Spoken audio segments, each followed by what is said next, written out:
My name is Adriana. I am 33 years old. For the past 9 years, I have worked as a genetic researcher, though almost nobody in my husband's family knew what that actually meant. I preferred plain clothes, quiet mornings, and a life that stayed far away from headlines. My husband's family preferred the opposite. They preferred galas, monogrammed everything, and the particular kind of cruelty that only comes wrapped in good manners. Before I continue this story, let me know where you are watching from in the comments below. Hit like and subscribe if you have ever been underestimated by people who thought they knew exactly who you were.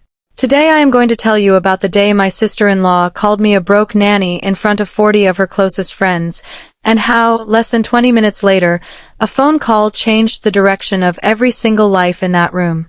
I married into the Whitfield family 8 years ago.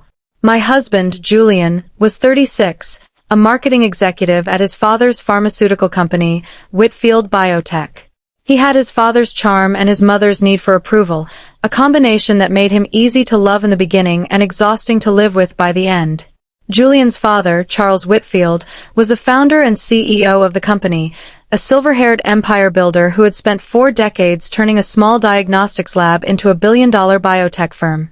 Julian's mother, Diane, ran the social calendar of their entire circle with the precision of a woman who considered a seating chart to be a matter of national security. And Julian's younger sister, Vanessa, was the golden child of the family, married to a corporate attorney named Preston Cole, the kind of man who could make a threat sound like a compliment. I had my own family too, though almost none of the Whitfields ever asked about it, and I never offered. My father, Dr. Nathaniel Kane, founded and still chaired the Kane Genomics Institute, one of the largest genetic research and diagnostics organizations in the world. Growing up, I watched him build laboratories, publish papers that changed how doctors diagnosed rare diseases, and sit across the table from senators who wanted to understand what genetic sequencing could do for the country. I loved him fiercely, and I loved the work even more fiercely. I earned my doctorate in molecular genetics before I turned 26. I could have walked directly into an executive office at my father's institute with my last name doing half the work for me. I chose not to. I wanted to know what it felt like to be judged only on the quality of my research, not the size of my father's company. So I published under my mother's maiden name, Kane, instead of Hale, the surname I grew up using publicly before I ever married. To the scientific world, I became Dr. A. Kane, a name that meant something in exactly one very small, very specialized field, the diagnosis of ultra-rare hereditary neurodegenerative disorders. I had discovered and later helped name a condition called Voss-Kessler syndrome during my postdoctoral research, a mutation so rare that fewer than 60 documented cases existed worldwide. I built a diagnostic algorithm that could identify it from raw genomic sequencing data faster and more accurately than any lab on Earth. To most people, none of that meant anything. To the small community of geneticists and rare disease specialists who mattered in that world, my name meant everything. To the Whitfield family, I was simply Julian's wife who worked in some kind of lab thing. That was the exact phrase Diane used at Thanksgiving the year Julian and I got engaged, and nobody in the room bothered to correct her, including Julian. I let it happen. That was my mistake, and I understood that clearly even at the time. I told myself it was because I did not want my marriage built on the same foundation my professional reputation was built on, that I wanted Julian to love me for the woman who made him coffee in the morning and laughed at his terrible jokes, not for the woman who had a corner office and a research budget larger than his father's annual marketing spend. I told myself I was protecting something precious. In reality, I was slowly disappearing inside a family that had already decided who I was before I ever opened my mouth. I met Julian at a charity gala my father had reluctantly agreed to attend, one of the few public events where the Kane name and the Whitfield name ever crossed paths. I was 25, freshly finished with my doctoral defense, exhausted in the particular way that only comes after years of sleepless nights spent staring at gene sequences until the letters blurred together. Julian found me standing alone near the dessert table, and he made me laugh within 4 minutes, a genuine, surprised laugh that I had not managed in weeks. He did not ask me a single question about my work that night. He asked about my favorite films, my opinion on the terrible band the event had hired, whether I thought the ice sculpture was tasteless or charming. It felt, at the time, like a relief. A conversation that did not revolve around genomic sequencing or research funding or my father's legacy. I did not realize until years later that the absence of curiosity I found so refreshing that first night would become the exact pattern that defined our entire marriage. We dated for 18 months before he proposed, and in that time, I made a series of small, seemingly reasonable choices that, stacked together, built the version of myself the Whitfield family eventually decided I was. I did not correct Julian the first time he told a colleague I worked in research, nothing too exciting. I did not clarify when Diane assumed, at our engagement dinner, that I was some kind of laboratory assistant supporting someone else's more important work. I told myself I was being humble, that I did not need to announce my accomplishments to be respected, that real confidence did not require a resume recited at every dinner party. I believed, genuinely and perhaps naively, that Julian would eventually see the fuller picture of who I was and that his family would follow his lead. Instead, the opposite happened. Julian absorbed his family's assumptions about me so completely that he began repeating them back to me as though they were simply established fact. "You're so good with people who don't overthink things," he told me once, meaning it as a compliment. "You're not competitive like my sister. You just want a simple, peaceful life." I remember staring at him after that comment, wondering how 18 months of dating a woman with a doctorate in molecular genetics had produced the conclusion that she did not overthink things. But I let it go, the way I let everything go, because correcting him felt like starting a fight over something that, in the moment, seemed too small to bother with. It was never too small. It was simply cumulative. The way water erodes stone not through any single dramatic event, but through the relentless, patient repetition of the same small pressure applied in the same place for years. My father noticed before anyone else did. Nathaniel Kane had built Kane Genomics Institute from a single rented lab space in the basement of a university building into a research empire spanning 4 countries, and in the process, he had developed an almost supernatural ability to read people, to see the gap between what someone presented and what was actually true underneath. He came to exactly 2 of my engagement events before the wedding, both times politely declining Diane's invitations to discuss the family business, both times leaving early with an expression I recognized as barely restrained frustration. "They don't know who you are," he told me once, the week before my wedding, sitting across from me in his study surrounded by decades of research awards he never bothered to display prominently because, as he always said, the work should speak for itself. "And worse than that, Adriana, I don't think you're planning to tell them. I don't need Julian's family to validate my career, Dad. I have you. I have my work. I have people in my field who understand exactly what I've contributed." That's not what I asked. I asked if you're planning to tell them, and you didn't answer, because you already know the answer is no. He studied me for a long moment. There's a difference between not needing validation and actively hiding yourself to keep the peace. One is strength. The other is a slow erasure. And I have watched you disappear a little more every time I've seen you with that family over the last year. I did not want to hear it at the time, and I told him so, somewhat sharply, in a way I regretted almost immediately. He did not push further. He simply nodded, told me he loved me, and said that whenever I was ready to stop disappearing, he would be there, exactly as he had always been, running his empire quietly and waiting for his daughter to decide her own life was worth the same fierce advocacy she gave to every patient in her research. I did not fully understand what he meant until years later, standing in that hospital hallway outside Charles Whitfield's room, realizing that the woman capable of saving a man's life had spent 8 years letting an entire family believe she was barely capable of managing a party gift registry. For 8 years, I attended dinners where Diane introduced me to her friends as Julian's wife. She works in healthcare, very hands-on, which was her elegant way of implying I emptied bedpans for a living.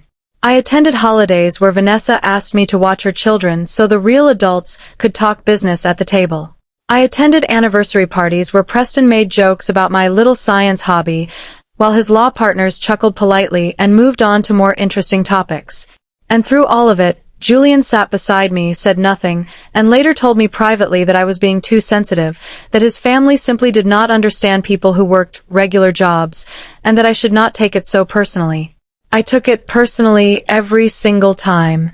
I simply stopped showing it. The morning of Vanessa's baby shower started like any other Saturday in early autumn. I remember the light coming through the kitchen window at a low golden angle, the kind of light that makes even a plain house look like something out of a painting. I was drinking coffee at our kitchen island, scrolling through an encrypted message from my research team at the institute, when Julian came downstairs already dressed for the event, adjusting his cufflinks in the hallway mirror. "You're wearing that?" he asked, glancing at my simple cream-colored dress, the one I had worn to at least 6 other family events without complaint from anyone. "It's a baby shower, Julian. Not a state dinner. It's at the Ainsley Country Club. Half the guest list is on the board of my father's company." He straightened his tie. "Vanessa wants everything perfect today." I did not respond to that. I finished my coffee, grabbed the gift I had wrapped the night before, a soft handmade quilt I had commissioned from a small textile artist whose work I genuinely admired, and followed my husband out to the car. The Ainsley Country Club sprawled across 40 acres of manicured lawn and old-money architecture, the kind of place where the flowers were arranged to look effortless and cost more than most people's monthly rent. Vanessa had transformed the entire East Ballroom into a pale blush and gold wonderland, complete with a champagne fountain, a live harpist, and a dessert table that could have fed a small village. 40 women sat at round tables draped in white linen, sipping mimosas and admiring a nursery display so elaborate it looked like a showroom rather than a party decoration. I found Julian's mother near the gift table, dressed in emerald silk, directing the caterers with the precision of a general. Diane greeted me with the same practiced smile she reserved for the mailman. "Adriana, you made it," she said it the way people say things when they were fairly certain you would not, or perhaps hoping. "Of course I made it. It's Vanessa's day." "Yes, well, try to keep the children occupied if they get restless. You know how good you are with that." Diane patted my arm and glided away before I could respond, which was, I had learned, precisely the point of the comment. It was never meant to invite a response. It was meant to define me before the room ever had a chance to.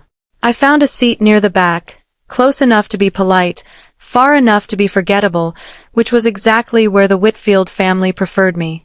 Julian disappeared almost immediately into a cluster of men discussing something related to the company's upcoming merger, a subject I had heard whispered about for weeks but never asked about directly, because in the Whitfield household, business talk was reserved for people whose opinions were considered worth having. Vanessa arrived 40 minutes later in a fitted white dress, 7 months pregnant and glowing in the specific way that only comes from being the center of attention your entire life. She moved through the room like a queen, accepting tributes, air-kissing cheeks, laughing at jokes, accepting gifts with theatrical gasps of gratitude. When she reached my table, her smile shifted, just slightly, into something colder. "Adriana, I'm so glad you could pull yourself away." She glanced at the gift I had brought, still wrapped in simple brown paper and twine. "Oh, how thoughtful. Homemade. Handmade, actually. By a textile artist I've followed for years." "Of course." Vanessa's smile widened in a way that did not reach her eyes. "Well, we'll add it to the pile." I let it go. I had learned over 8 years exactly which comments to let go and which ones to quietly file away, though I had never once used that filed-away collection for anything. That would change within the hour. The shower proceeded the way these events always did in that family.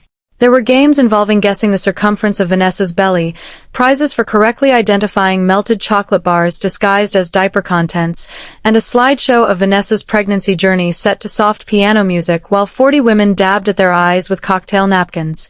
I clapped when appropriate, laughed when appropriate, and mostly existed in the background, the way I had learned to exist at every Whitfield family function since the day I married into it.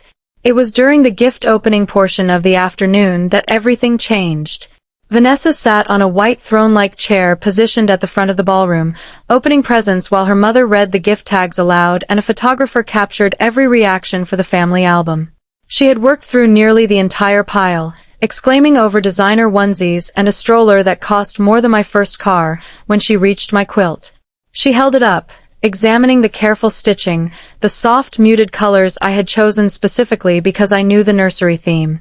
"This one's from Adriana," Diane announced, reading the tag. Vanessa turned the quilt over in her hands with an expression I recognized immediately, the specific look of someone calculating exactly how publicly they could deliver an insult while maintaining plausible deniability.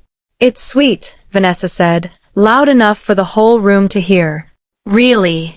It's the thought that counts, right?" She looked up, scanning the room, gathering her audience before she continued. "I mean, I wasn't expecting anything from the registry, obviously. Adriana's more of a, what do you call it, a practical gift giver. Handmade things. Very budget-friendly." A ripple of soft laughter moved through the tables. My face stayed still, though something hot rose in my chest. "Honestly," Vanessa continued, warming to her audience now, "I always tell people, Adriana's the family's built-in nanny.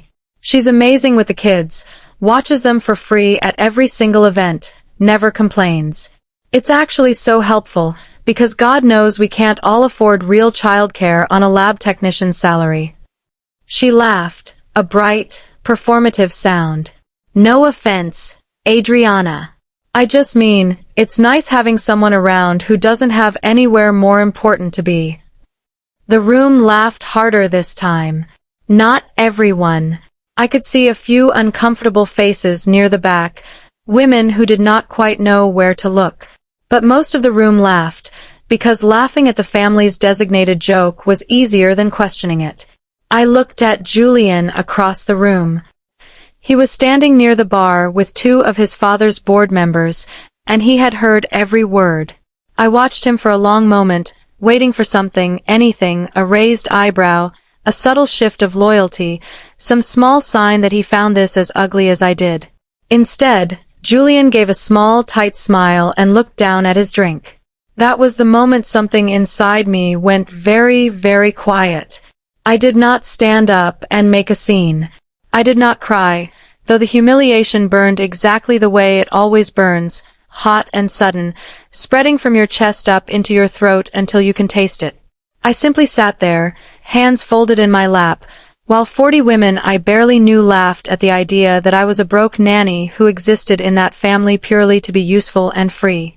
Vanessa moved on to the next gift. The photographer kept snapping photos. The harpist kept playing something soft and forgettable. And I sat there, thinking about the fact that 3 floors beneath the hospital 15 minutes away from that country club, a team of oncologists and neurologists had been waiting for 11 days for a genetic analysis that only one laboratory in the world could reliably provide, and that laboratory was mine. I did not know it yet, standing there in that moment, but the call was already on its way. My phone buzzed in my clutch purse 18 minutes later. I almost let it go to voicemail, still sitting quietly at my table, still absorbing the aftershocks of Vanessa's joke, which the room had continued to reference in various small ways throughout the following games. But something made me glance at the screen, and when I saw the caller ID, my entire body went still. It read, Kessler Memorial, Dr. Ferris, Neurogenetics. Dr. Ferris was the lead neurologist on a case I had been consulting on for the past 2 weeks, a case flagged as urgent, confidential, and until that exact moment, completely unconnected in my mind to anyone at that baby shower. I excused myself quietly and stepped into the hallway outside the ballroom, my heels clicking against the marble floor. "Dr. Kane," Dr. Ferris said the moment I answered, his voice tight with the particular urgency doctors use when they are running out of time. "Thank God. We've been trying to reach you for the last half hour. The patient's condition has deteriorated significantly in the last 2 hours. We need your read on the sequencing data immediately. The family is asking questions we can't answer, and honestly, at this point, neither can our own genetics team. This is exactly the kind of pattern you flagged in your Voss-Kessler research 3 years ago." My stomach dropped, though not for the reason he thought. Dr. Ferris, can you confirm the patient's name for me? I want to make sure I'm pulling the correct file. There was a pause, the sound of papers shuffling.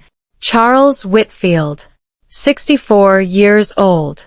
Admitted 11 days ago with rapid onset cognitive decline, ataxia, and unexplained seizure activity. His medical team ran the standard panels 3 times with no conclusive results, which is why they escalated to your lab for the specialized sequencing analysis. We flagged it as a possible atypical presentation of Voss-Kessler syndrome, but we need your confirmation before we can move forward with treatment. His family is here at the hospital right now, and frankly, Dr. Kane, they are not handling the uncertainty well. We need an answer, and we need it today. I stood very still in that marble hallway, the sound of Vanessa's laughter still faintly audible through the ballroom doors behind me, and I understood, in one long, cold, clarifying breath, that the man dying 11 miles away, the man whose life now depended entirely on my analysis, was my father-in-law. I have the data pulled up remotely, I said, my voice steady in a way that surprised even me. Give me 15 minutes. I'll call you back with a preliminary read, and I'll come to the hospital directly after. 15 minutes could genuinely make a difference here, Dr. Kane. Thank you. I hung up the phone and stood alone in that hallway for a long moment, staring at nothing, letting the full weight of what I now knew settle over me. Charles Whitfield was dying. Nobody at that party knew why. His own company, a pharmaceutical and diagnostics firm worth over $1 billion, had run every standard genetic panel available to them and come back with nothing. Somewhere in the last 11 days, a doctor at Kessler Memorial had escalated the case to the one laboratory equipped to identify an ultra-rare mutation pattern that almost no other institution in the world had the specialized algorithm to detect. That laboratory belonged to me.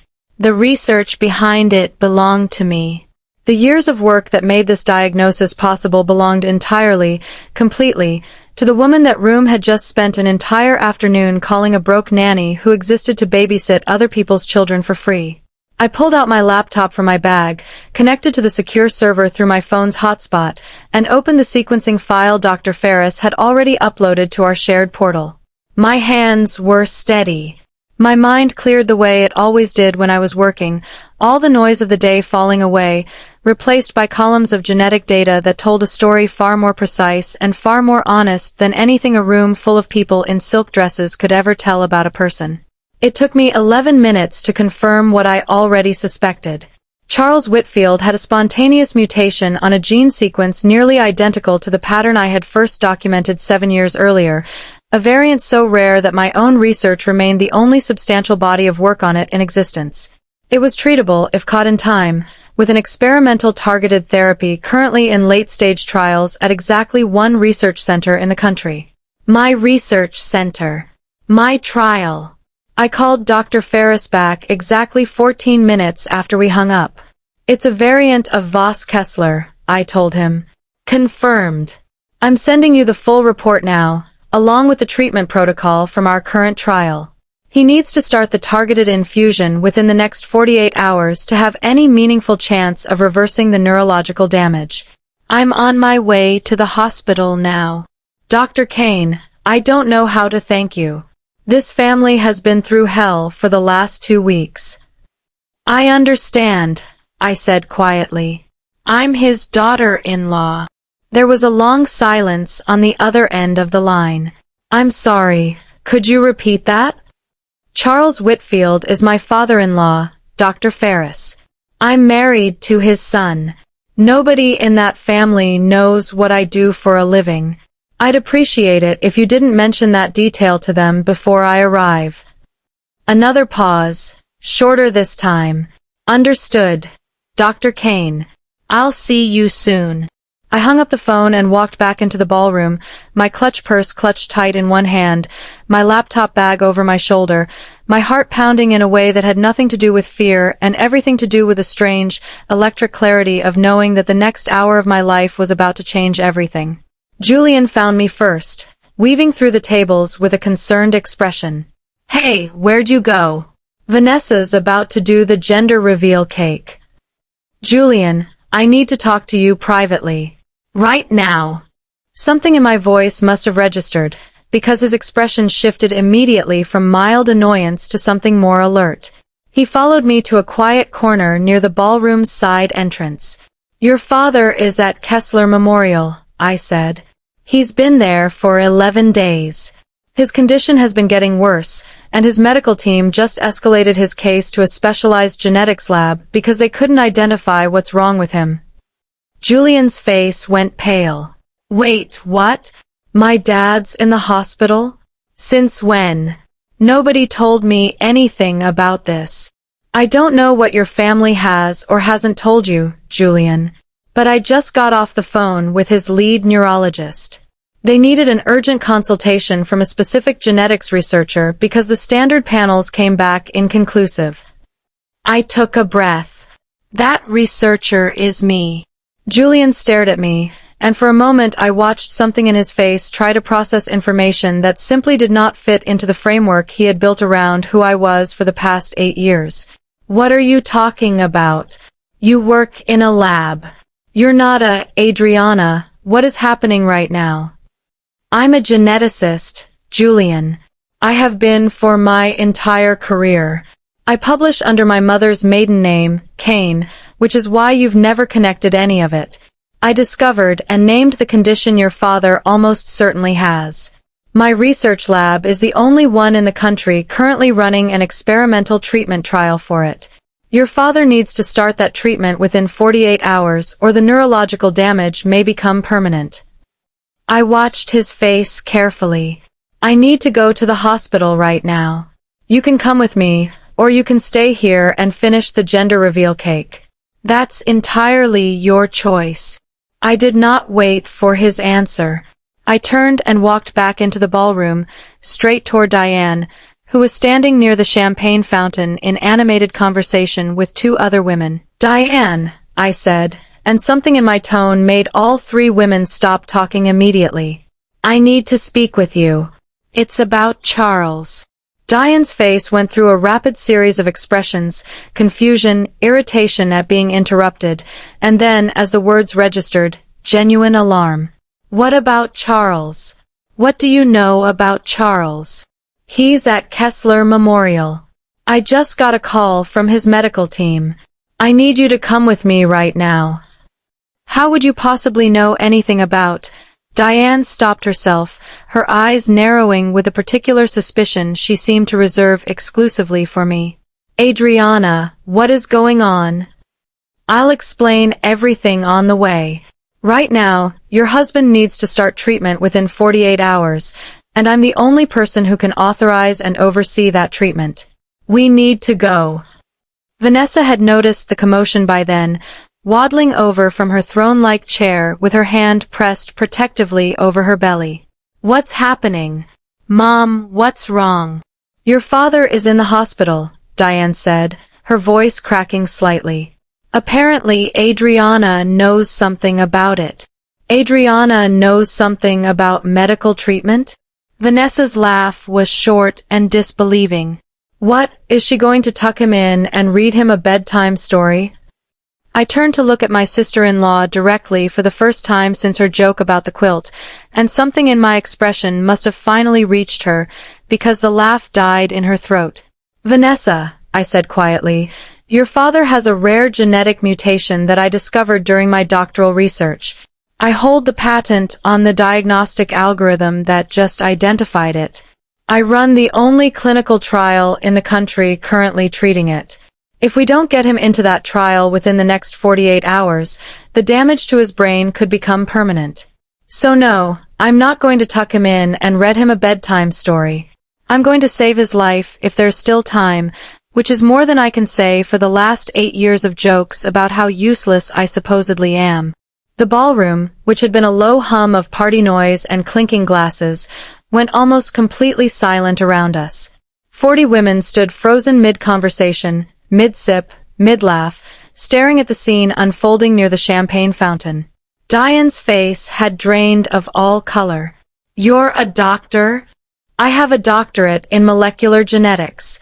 I've had it since I was 26. I've published 41 peer-reviewed papers under the name Dr. A. Kane.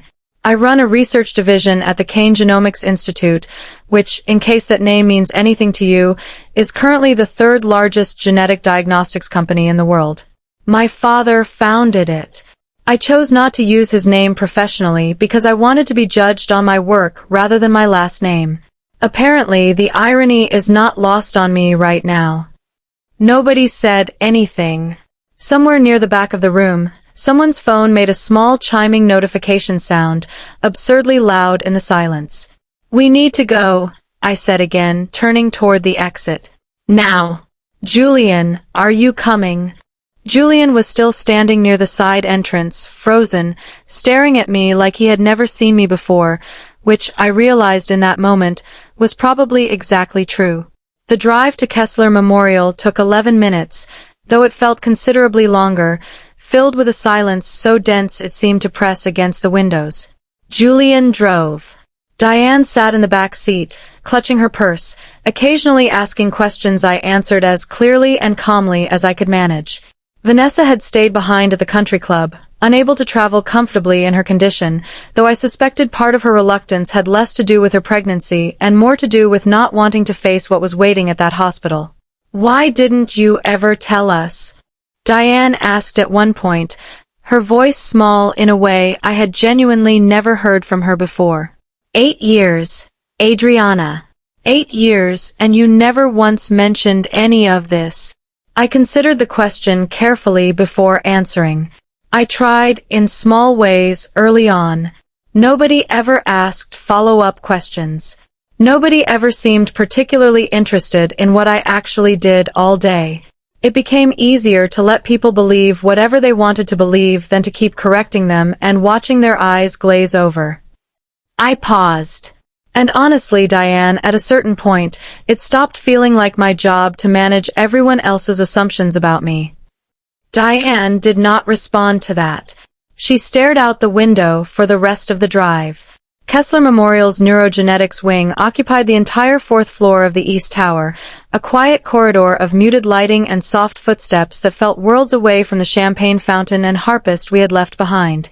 Dr. Ferris met us at the nurse's station, a tall, tired-looking man in his 50s with kind eyes and the particular exhaustion of someone who had spent the last 11 days fighting a battle he could not fully understand.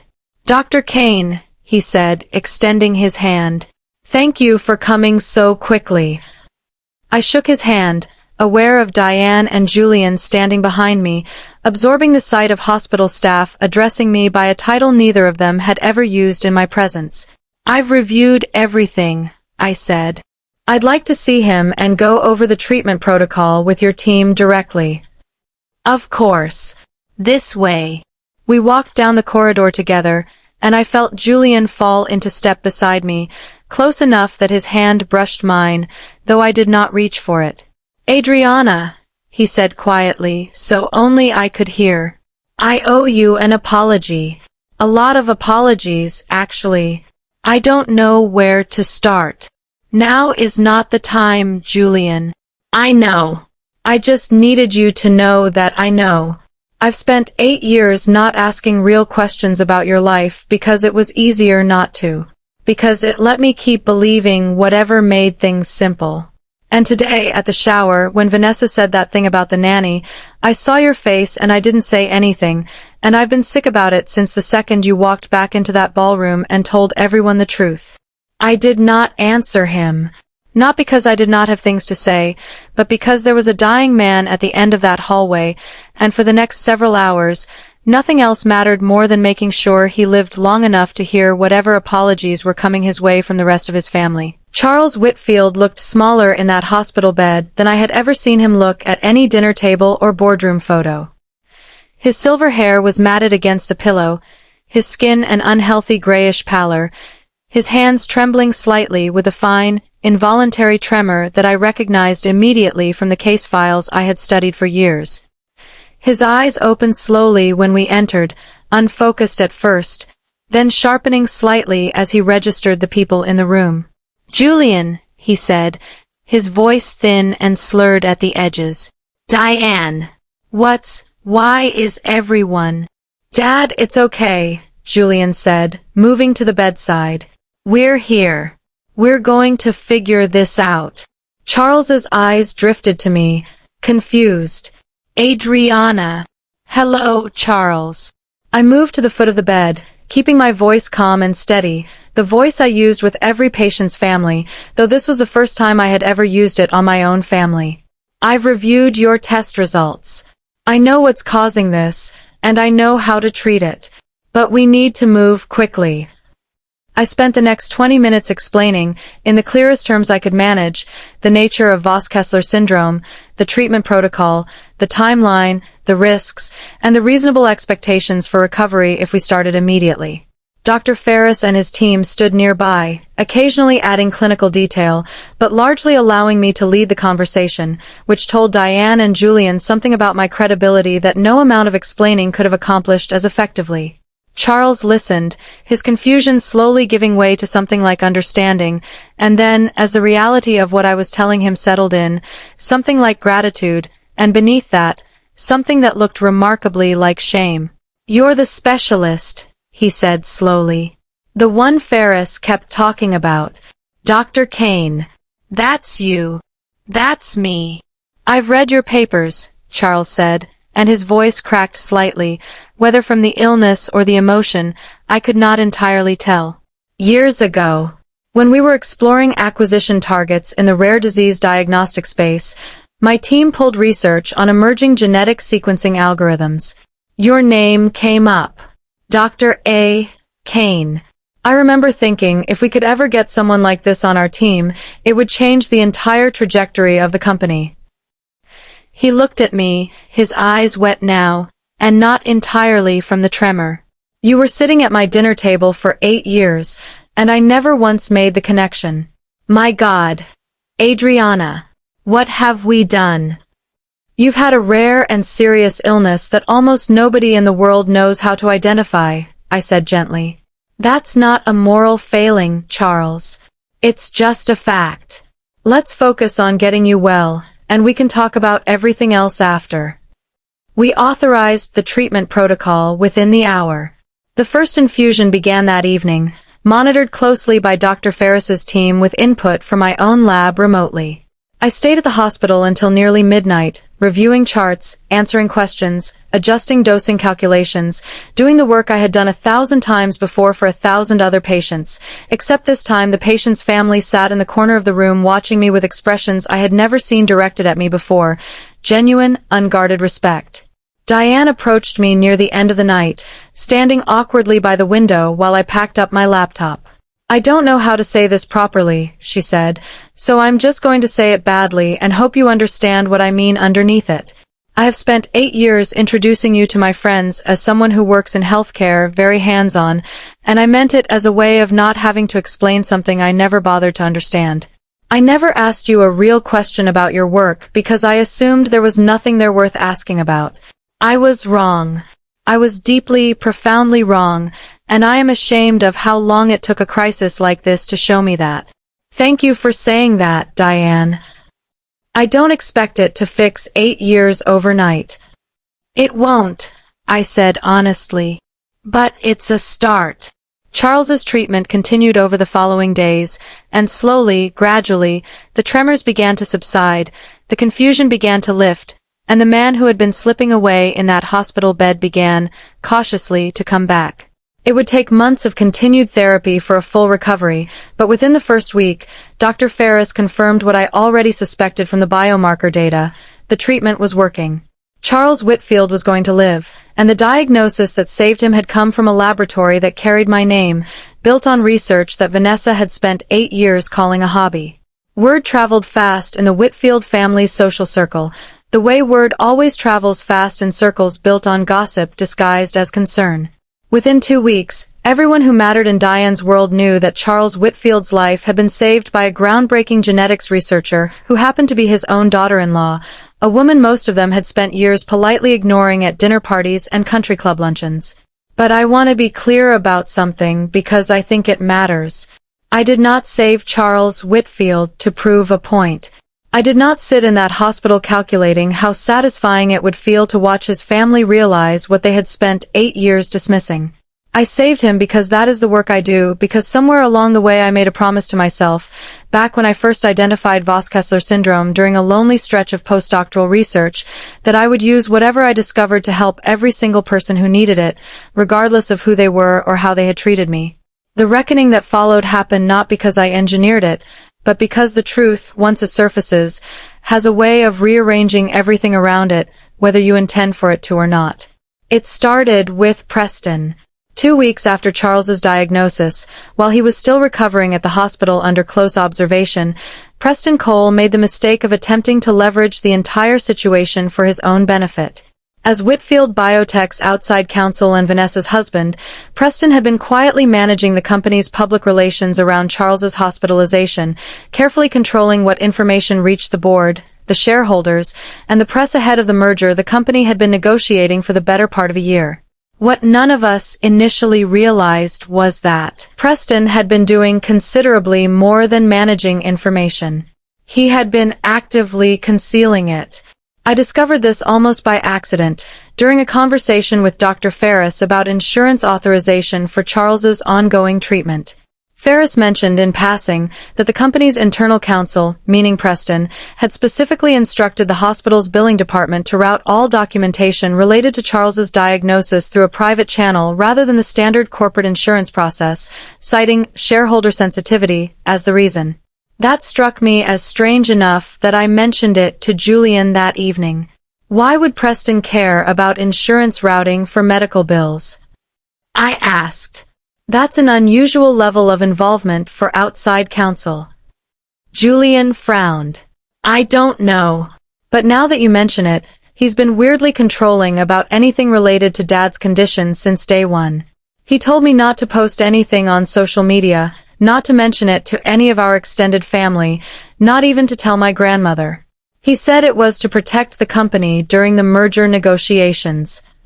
Something about that explanation did not sit right with me, and my instincts, honed over years of reading complicated genetic data for patterns that were not immediately obvious, told me to look closer. I did not have to look very far. Charles, once he was well enough to sit up and hold a coherent conversation, mentioned something to me one afternoon that unraveled the entire situation. He had been reviewing, in a limited capacity his doctors allowed, some of the company's recent board communications, catching up on what he had missed during his hospitalization. He was troubled by what he found. "Adriana, I need you to look at something for me," he said, handing me a printed document from his hospital bedside table. "This doesn't make sense to me, and I don't have the energy right now to parse through Preston's legal language properly." The document was a shareholder disclosure statement, prepared for the upcoming merger vote, describing the health of the company's leadership team. Buried in a footnote, in language so carefully vague it bordered on deliberately misleading, was a single sentence describing Charles's condition as a temporary and fully resolved medical matter, unrelated to any ongoing health concerns. That was not true. Charles's condition was neither temporary in the sense implied, nor fully resolved, and describing an active, ongoing treatment for a serious genetic disorder as unrelated to any ongoing health concerns was, at best, a wild misrepresentation, and at worst, a deliberate act of securities fraud designed to prevent the merger's other party from renegotiating terms based on leadership stability concerns. "Charles," I said carefully, "this statement isn't accurate. Preston drafted this. He drafted the entire disclosure package. He told me it was standard language, that the board's legal team reviewed it, that everything was above board." Charles's face had gone tight with the particular fury of a man realizing he had been managed rather than advised. "Adriana, if this is what I think it is, we are looking at a securities fraud problem that could unravel this entire merger and potentially expose the company to regulatory action." I spent the following 3 days quietly reviewing everything I could access related to the merger disclosures, working with a corporate attorney Charles trusted independently of Preston, a woman named Sandra Okafor who had represented Whitfield Biotech's founding shareholders for over 2 decades. What we found was worse than either of us initially suspected. Preston had not simply softened language around Charles's illness. He had actively orchestrated a communication strategy in coordination with Diane and, to my genuine disappointment, with Vanessa's knowledge, that concealed the severity of Charles's condition from the board, from the company's auditors, and from the acquiring company's due diligence team, all in an effort to close the merger before Charles's illness could be used as leverage to renegotiate the deal's terms downward. Vanessa and Preston stood to receive a substantial payout from vested stock options tied directly to the merger closing at its currently negotiated valuation. A delay, or worse, a renegotiation reflecting genuine concerns about leadership continuity, would have cost them millions. They had chosen to protect that payout rather than tell the truth about a man's life. Sandra laid out the full picture for Charles and me in his hospital room on a Thursday afternoon, 3 weeks after his initial admission, while he was strong enough to sit up in a chair by the window rather than remain confined to the bed. "This is not a gray area, Charles," Sandra said, sliding a folder of documentation across the small hospital table. "Preston deliberately misrepresented material information to your board, your auditors, and the acquiring party. If this merger closes with this disclosure package in place, and it later comes to light, which these things almost always do, the company faces exposure to shareholder lawsuits, SEC investigation, and potentially criminal liability for Preston personally. This isn't aggressive lawyering. This is fraud." Charles sat in silence for a long moment, his hands folded in his lap, looking older and more tired than I had ever seen him look, even during the worst days of his illness. "He's my son-in-law," Charles said finally. "He's the father of my grandchild, who is due to be born in 6 weeks." "I understand that this is difficult," Sandra said gently. "But the company's exposure here is significant, and frankly, so is yours personally as CEO if this comes out and it appears you had any knowledge of it." "I didn't know," Charles said sharply. "I was unconscious in a hospital bed for half of this." "I believe you. But we need to act quickly and decisively to correct the disclosures, remove Preston from any involvement in the merger process, and get ahead of this before it becomes a much larger problem." I watched Charles absorb all of this, watched the weight of it settle onto his shoulders alongside everything else he had already been carrying, and I felt, for the first time since that afternoon at the baby shower, something unexpected. Genuine sympathy for a man whose family, much like mine had been treating me for years, seemed built on a foundation of managing appearances rather than telling the truth. "What do you recommend?" Charles asked. "Full disclosure, immediately, to the board and the acquiring company's counsel. Preston needs to be removed from the deal entirely, and frankly, from any position of trust within this company going forward.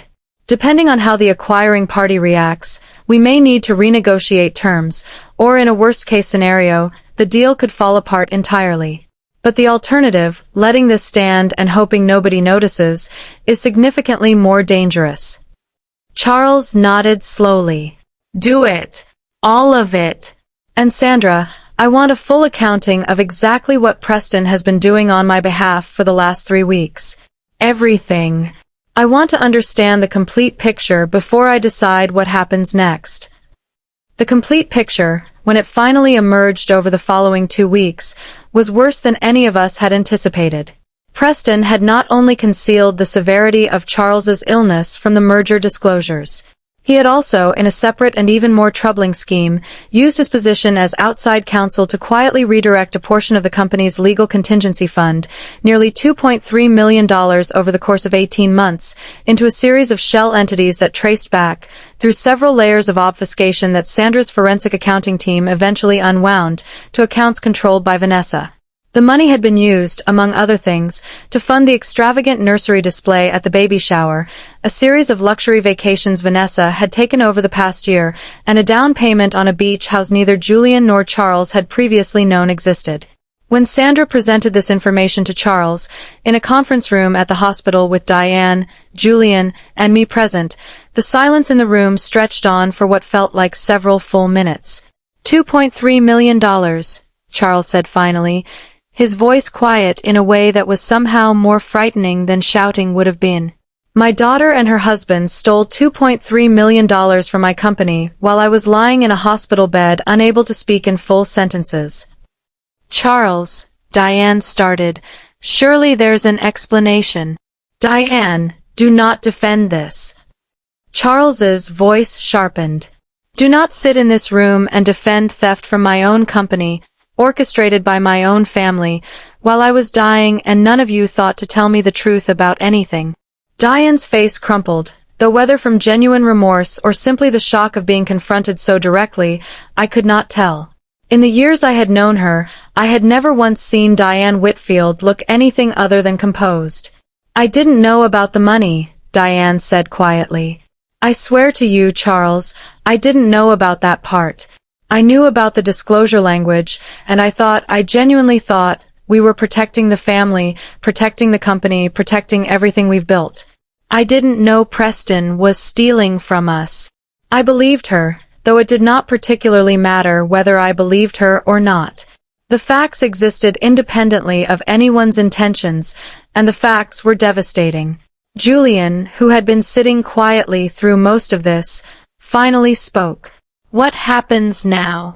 Sandra answered before Charles could. Legally, Charles has grounds to terminate Preston's employment immediately and pursue both civil recovery of the stolen funds and, depending on how Charles wants to proceed, criminal referral for embezzlement and securities fraud. The merger will need to be restructured with corrected disclosures, which will likely result in a lower valuation, but a legally sound one. As for Vanessa's involvement, that becomes a more personal question for this family to answer, separate from the legal remedies available to the company. Charles closed his eyes for a long moment.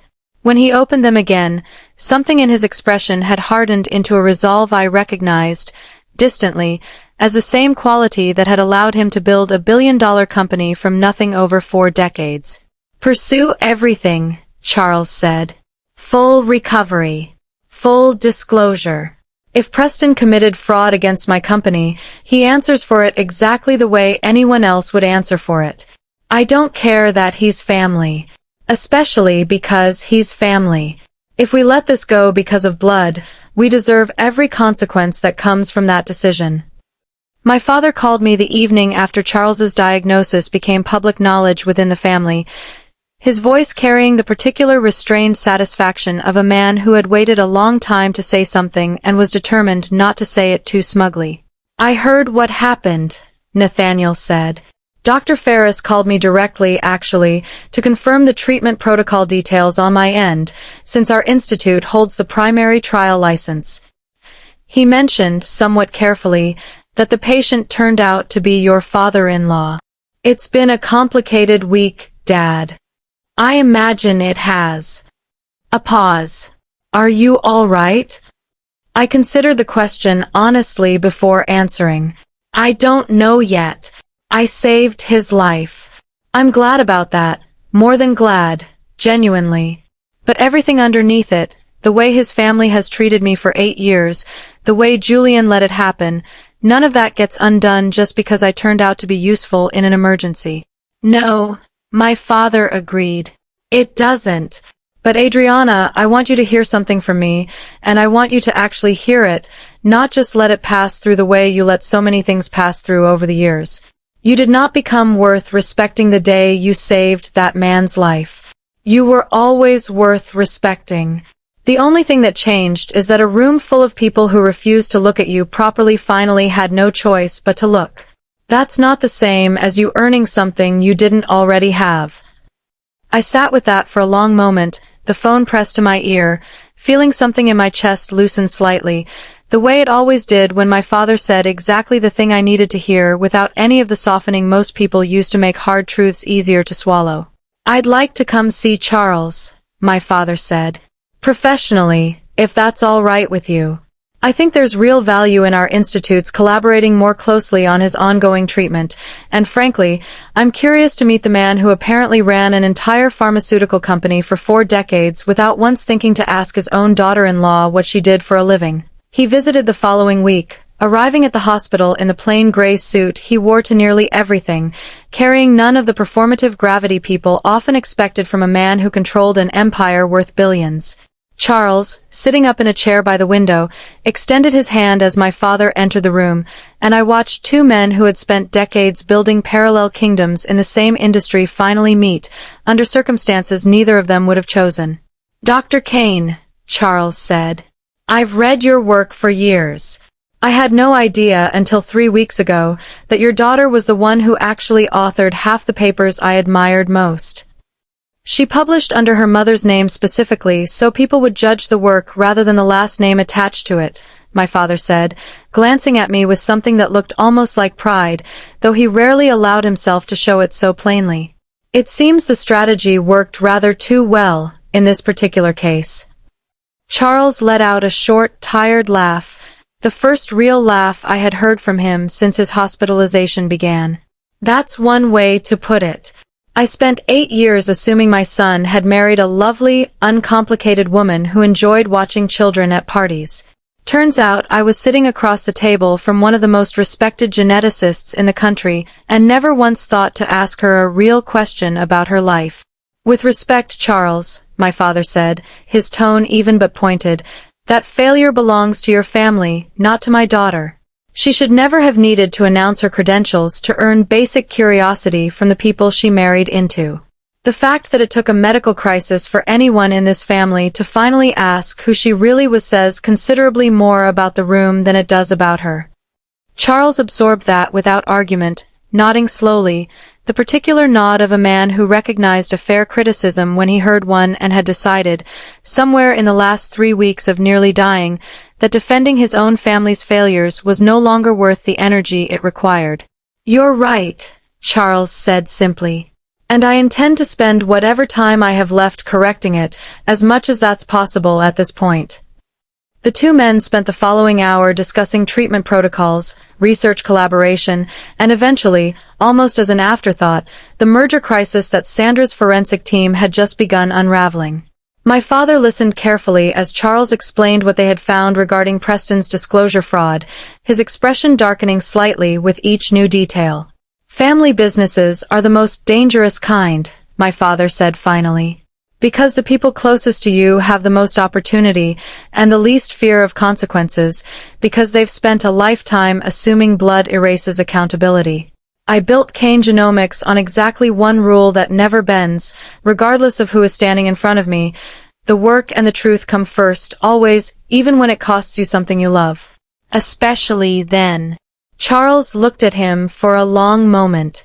"I think I'm finally ready to actually live by that rule, Dr. Kane. It's taken me 64 years and a brush with death to get here, but I'd like to think that counts for something."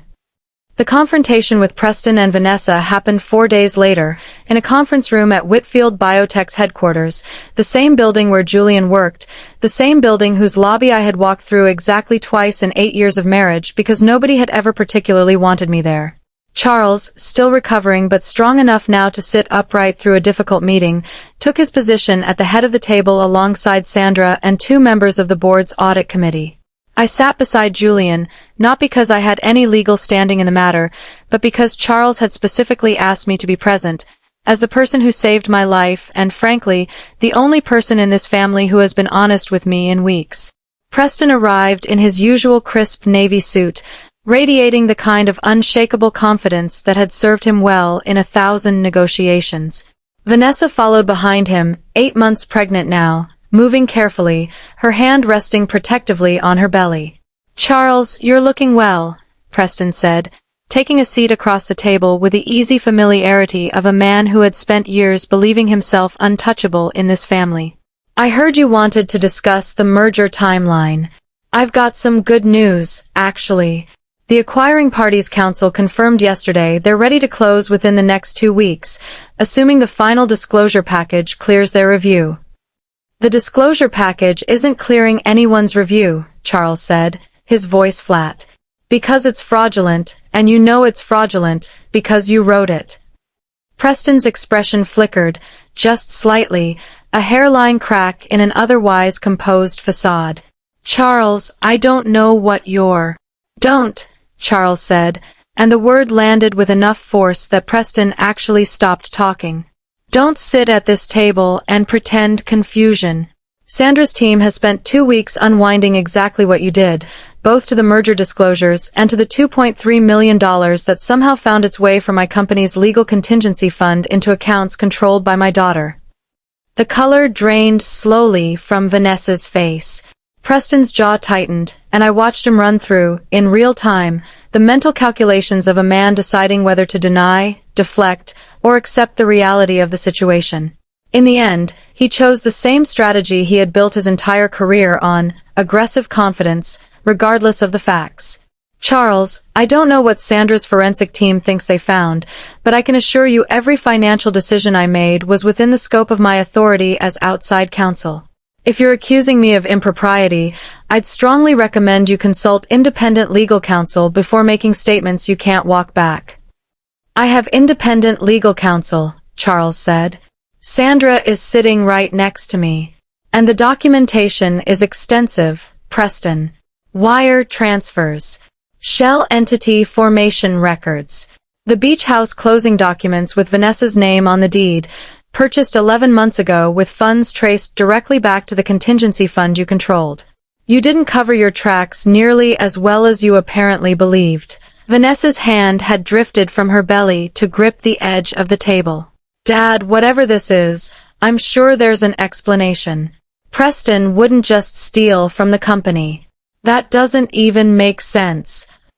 Vanessa. Charles turned to look at his daughter directly, and something in his expression, exhausted and heartbroken in equal measure, seemed to age him 10 years in that single moment. The beach house is in your name. You knew where the money came from. You've known for over a year. Vanessa opened her mouth, closed it, and said nothing. That's what I thought, Charles said quietly. The meeting stretched on for nearly 2 hours after that, moving through the mechanics of what would happen next. Preston's immediate termination as outside counsel, the company's demand for full restitution of the stolen funds, the referral of the case to federal prosecutors for potential securities fraud and embezzlement charges, and the restructuring of the merger disclosures to reflect accurate information about Charles's health, which, Sandra warned, would almost certainly reduce the company's valuation in the eyes of the acquiring party. Preston's composure cracked somewhere around the 90-minute mark, when Sandra laid out the specific criminal statutes his conduct likely violated and the potential sentencing ranges associated with securities fraud of this scale. You can't be serious, Preston said, his voice rising for the first time. You're going to destroy my career, my entire life, over a disclosure statement and some financial restructuring that every company does during a merger? This is standard practice, Charles. Every deal has some level of narrative management. There's a difference between narrative management and fraud, Preston, and you know exactly where that line sits because you spent a decade practicing corporate law before you decided crossing it was worth the risk. You concealed material information from federal regulators and stole from a company that trusted you. Those aren't gray areas. Those are crimes. I did this for the family, Preston said, and for the first time, something like genuine desperation crept into his voice. For Vanessa, for the baby, for our future. I was protecting our position. You were protecting a payout, Charles said. There's a difference between protecting family and protecting a payout, and I think somewhere in the last few years, you stopped being able to tell them apart.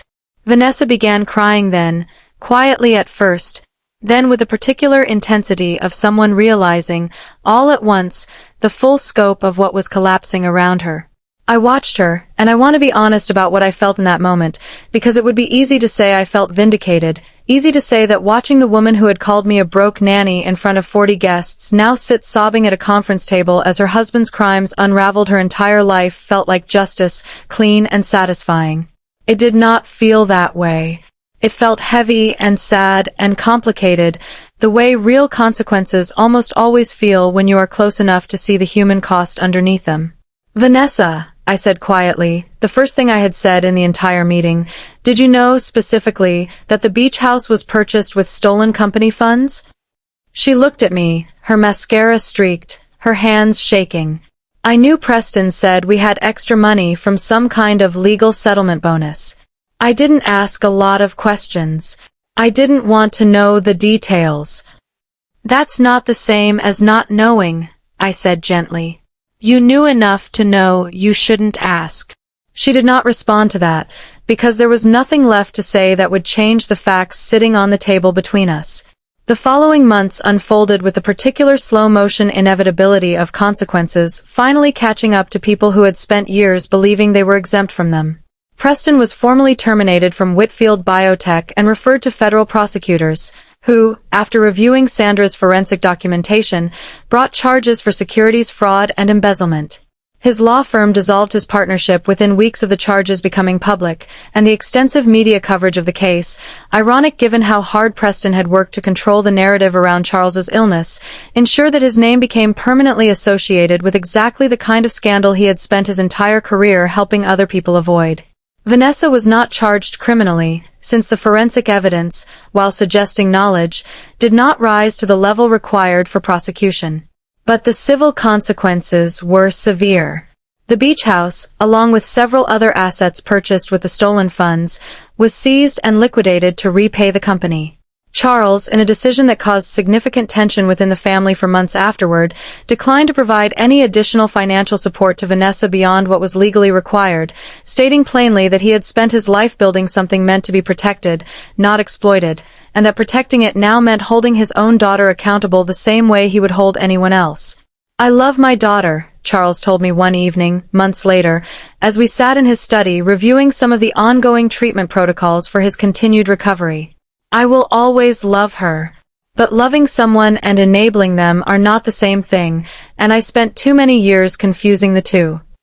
Vanessa gave birth to a healthy baby girl 6 weeks after that conference room meeting, and despite everything, the family found its way to a fragile, complicated peace around the child, who bore no responsibility for any of it.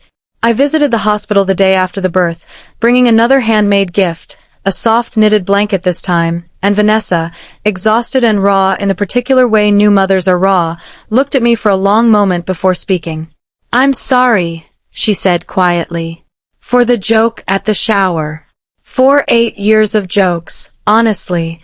I don't have a good excuse. I think I just needed someone in this family to feel smaller than me, and you were quiet, and quiet felt like an invitation." "It wasn't an invitation," I said.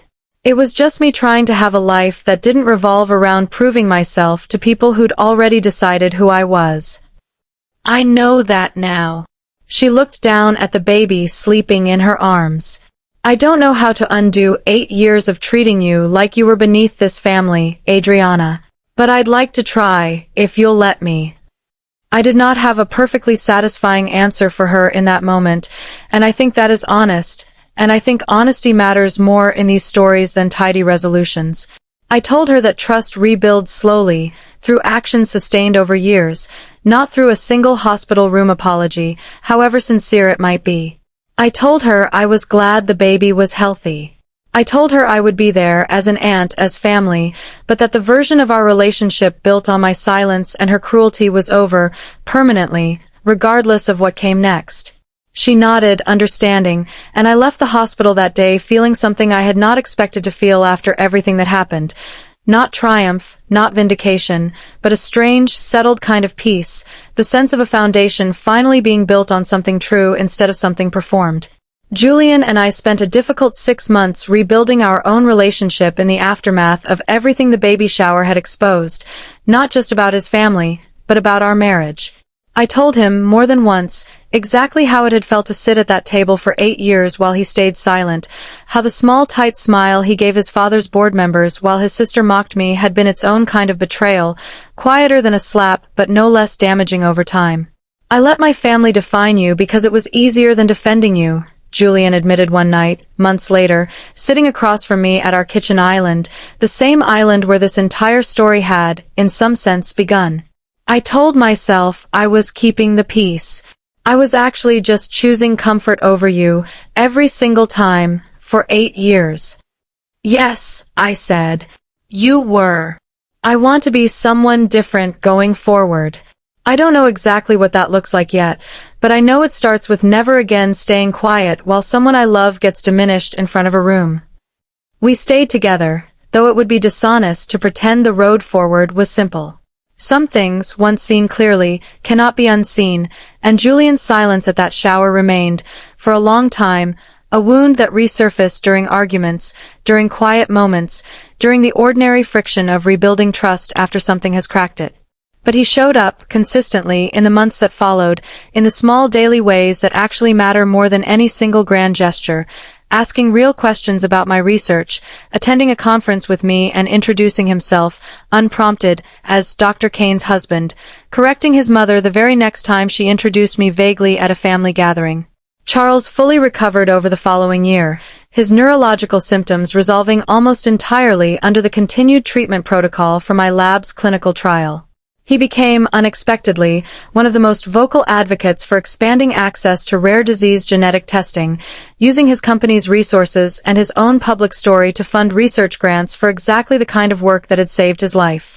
He asked me, 8 months after that day in the hospital, whether I would consider joining Whitfield Biotech's board as an advisor on genetic diagnostics innovation, a position I ultimately accepted, not because I needed his company's validation, but because the work itself mattered, and because Charles, unlike so much of his family, had proven through consistent action that he had genuinely changed.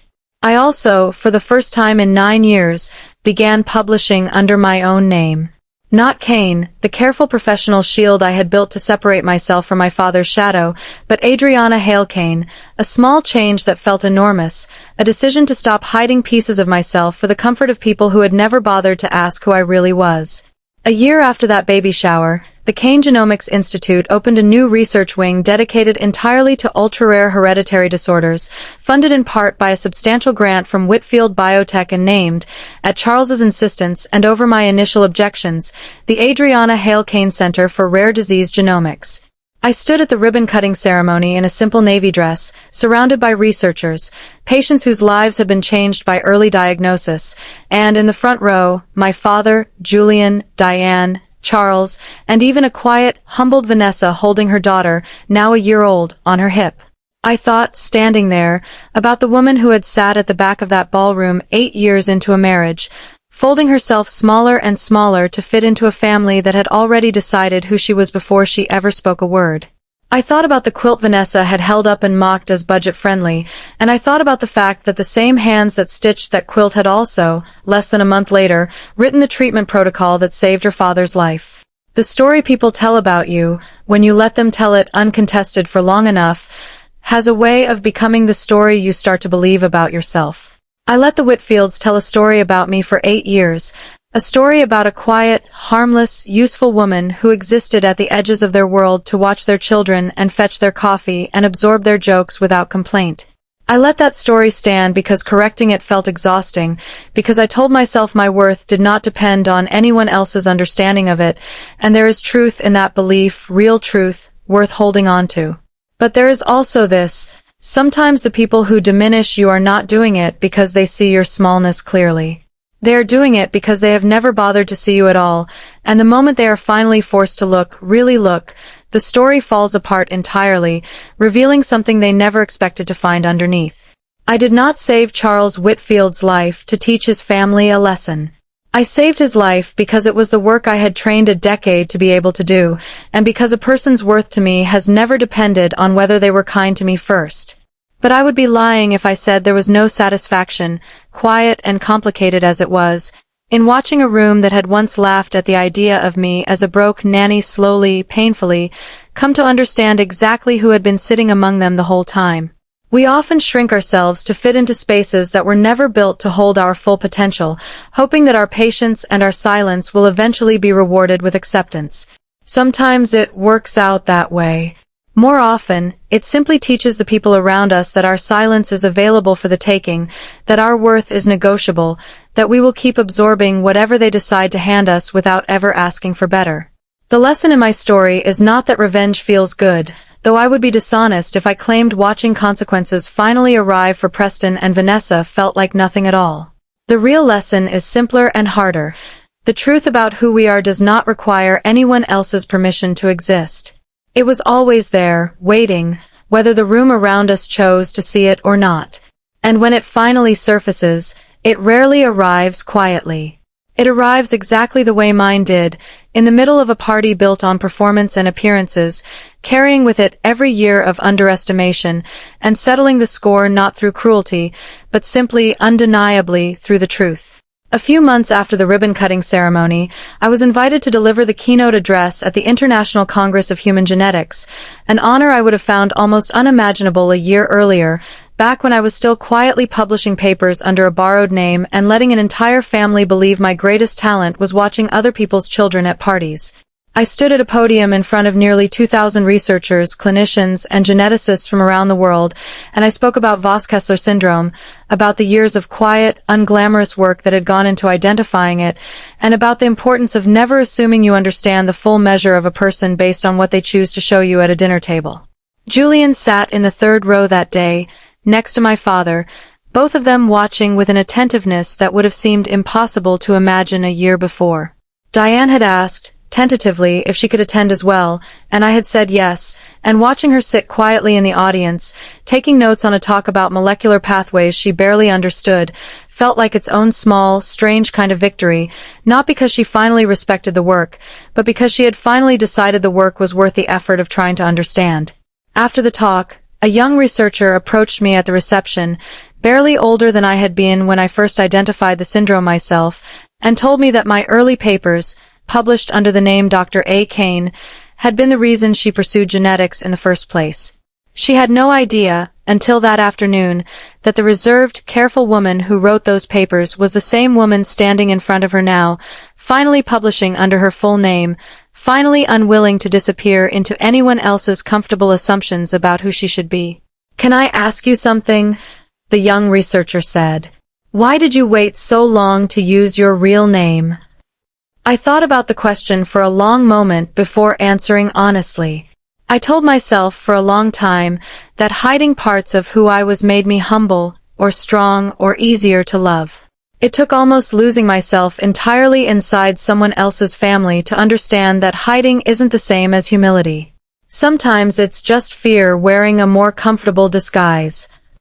She nodded slowly, the way people nod when an answer lands somewhere deeper than they expected, and thanked me, and moved on to the next conversation, and I stood there for a moment in that crowded reception hall, surrounded by people who valued exactly the parts of me that another family had spent 8 years pretending did not exist, and I felt, finally and completely, like myself.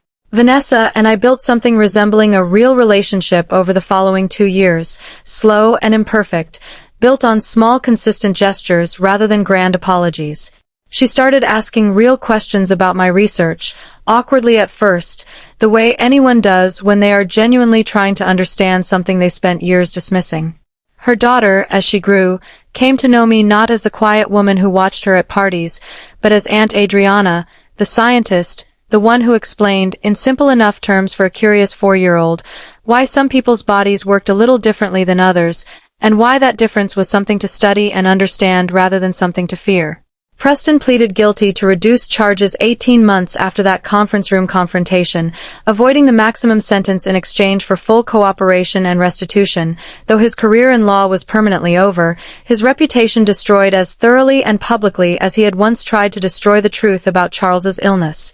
Vanessa filed for divorce quietly, 6 months into his legal proceedings, choosing, for the first time in her adult life, to build something on her own rather than borrowing someone else's confidence and calling it stability. Charles remained in remission, his health steadily improving under continued treatment, and he devoted an increasing portion of his time and the company's resources to rare disease research funding, eventually stepping back from day-to-day leadership of Whitfield Biotech to focus entirely on the philanthropic foundation he established in partnership with the Kane Genomics Institute. He liked to tell people, at fundraising events, the story of the daughter-in-law he underestimated for 8 years, though he always told it with a particular humility of a man who understood the story reflected far worse on him than it did on me.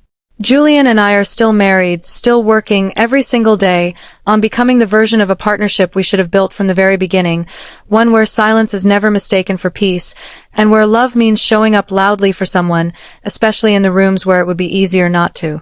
Take a moment today to consider the rooms in your own life where you have made yourself smaller than you are. The truth about your worth is not up for debate, no matter how loudly or how often someone else tries to convince you otherwise.